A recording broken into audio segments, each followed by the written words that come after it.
do a thing. And I'm going to teach this exercise in the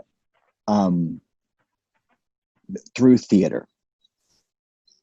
The vocabulary can change. The vocabulary can be whatever you want. I stole this game from a youth group, middle school youth group game that we played with my church, Presbyterian church. It was called Shipwreck, where they would like, "Captain's coming!" and you stand and salute. "Man overboard, bow, stern." You go to these different places. I just translated it to theater. In my normal classroom, if I yell "ensemble," in 5 seconds, a circle should have taken place. A perfect circle, a circle they care about. You know what I mean? Like that's what an ensemble circle is when I yell that. So it comes from this game. So we're going to try it seated. When I say upstage, what does that mean for everybody? Upstage.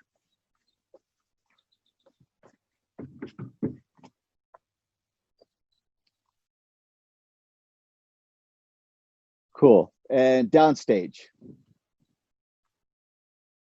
Yeah, maybe downstage is that chin to head, like I'm right here. I'm Hamlet about to do the to be or not to be. That is the question. Yeah, that's where I am. So upstage and downstage. The game goes on. I would say, "Director's coming," and you would stand and salute. I could say, "Take 5." You sit down and cross a leg. I could say, "Romeo," and you kneel and say, "But soft, what light through yonder window breaks." And then I can talk about what a perfect line is and why Shakespeare has given Romeo a perfect line in that moment. And I can go into that. And they're interested because we're moving around playing this game. And then I can play the game some more. And then they know this perfect line that I can always go back to for Romeo. And then I can teach them Hamlet, to be or not to be. That is the question. And I can go into what a feminine ending is. But they have this game. So upstage. Go with me.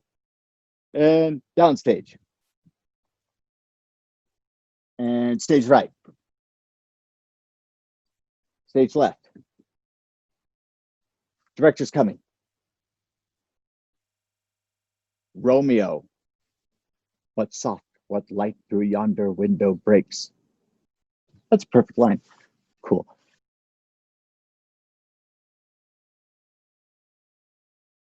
Creating space, making and setting vocabulary, and I do it on the first day.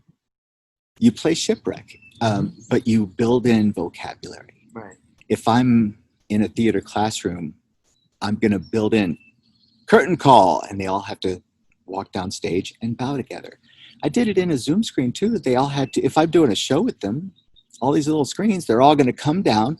I want their heads unified, where their heads are going to hit the top of whatever, and they're going to bow, and their heads go to the bottom of the screen, and they come back up. And we all do that, and it looks really cool. I bet it does. And we could be playing this game, and I could be like, "Oh no, that's not together, y'all. Okay, watch your own lag. Let's see. Okay, slow it down." And they get coached into doing a perfect curtain call. I can do lights going out. And that's freeze. Mm-hmm.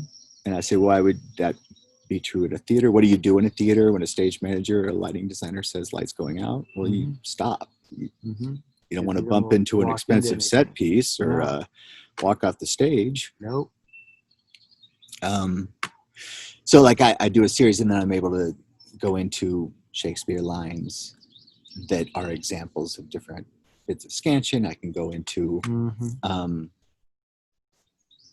a set of these lines that I can then use to talk about operative words. I can talk about different uses of scansion, and it leads right into stuff. But the key stuff is ensemble, which comes to a circle. And in a Zoom classroom, for me, ensemble meant coming to that place where we are on the screen ready to learn, and not somewhere else, and not distracted, but this is our place. And the word ensemble is such a theater thing, and it is, what math teacher is going to think that might be useful, but It is. So community building is universal. It's the same thing. So Yeah. what was I talking about? Hmm. So you can build in your vocabulary. So, for instance, in chemistry, they could have base, you go forward, acid, you go backward. In math, it could be X is forward and backward, Y is left and right, Z is up and down, and X stuff out. Yeah, you're building a Point with your cube. hand, you know, plus Z minus X. Yeah, you have a cube. What are you doing with that cube to make algebra clear? How can you? Yeah. Okay, now let's talk about the area. Having a physical sense of what the axes, you know, X, Y, and Z axes are in math is a terrific benefit, I think, in understanding it and getting it. Yeah.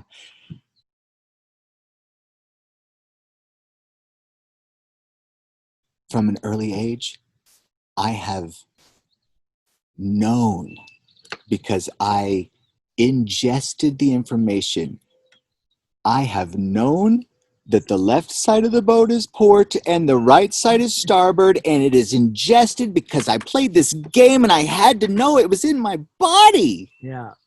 Okay. And That's what you want. the information gets right in there. I don't want to talk about the vocabulary of scansion. Yeah. This is a perfect line, and here's a feminine ending. Oh, and we have trochees and spondies and pyrrhics, and here's how you spell pyrrhic, Pyrrhic. Literally, like, what? I want to meet whoever I'm teaching on that level, and all of them individually, and it's a way that we can all play a game and we can get on some of the same vocabulary, and even just having that vocabulary together bonds you in a way. There's a way that words and a club and a code and in Westerman's class we do this thing where when he says ensemble, we're in a circle, we're ready.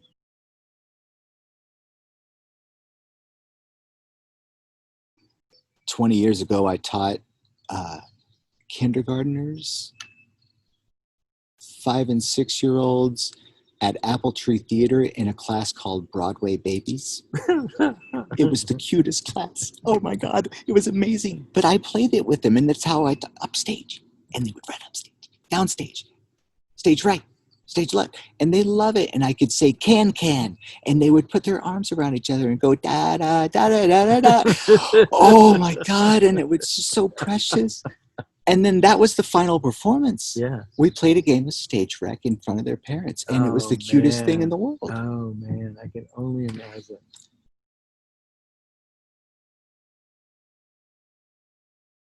Yeah, so you can build your vocabulary to be like, where do you want the students to go? I used to have a office space, I would say.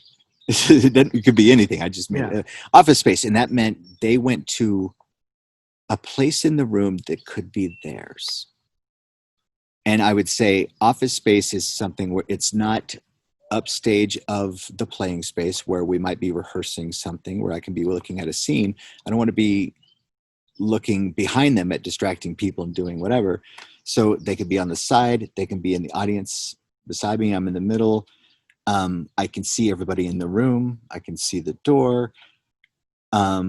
But they have places because you need to have more than one thing going on at a time.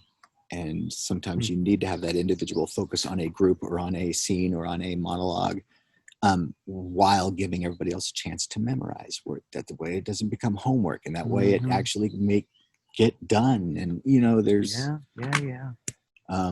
so anyway, that was office space that I used. These are just examples of creating that vocabulary that helps you in transitions.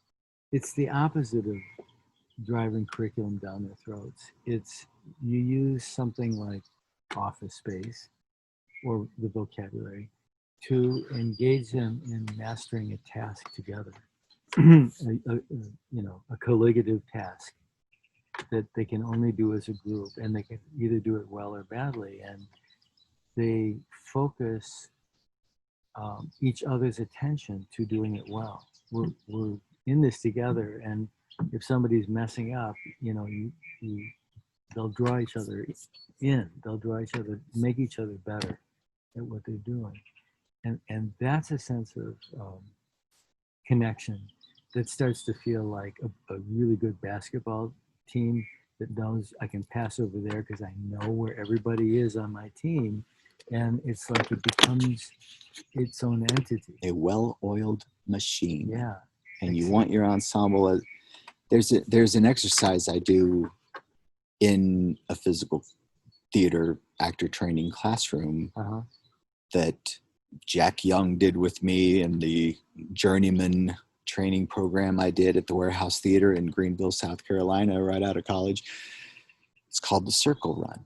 And you are standing in a group of your ensemble and you're looking at each other, and you have to learn what soft focus is, and you have to learn how to find what's called a shared impulse. All right, and you are asked to start running at the same time, change direction at the same time, jump at the same time, stop at the same time. And like you have to do 3 jumps, 2 stops, and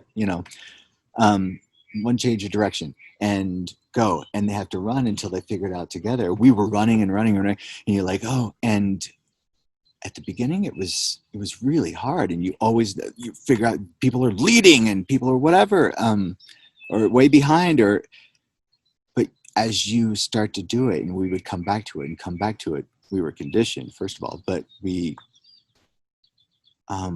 were doing it together. You could not see a leader. And so that's that kind of game in a physical room. So we have to create things like that can happen in a Zoom room, in a remote classroom. You have to find ways to practice synchronicity with a screen. Yeah. So I do a counting game. I just say, start counting. Count as high as you can. If more than 1 people speak at the same time, you have to start over.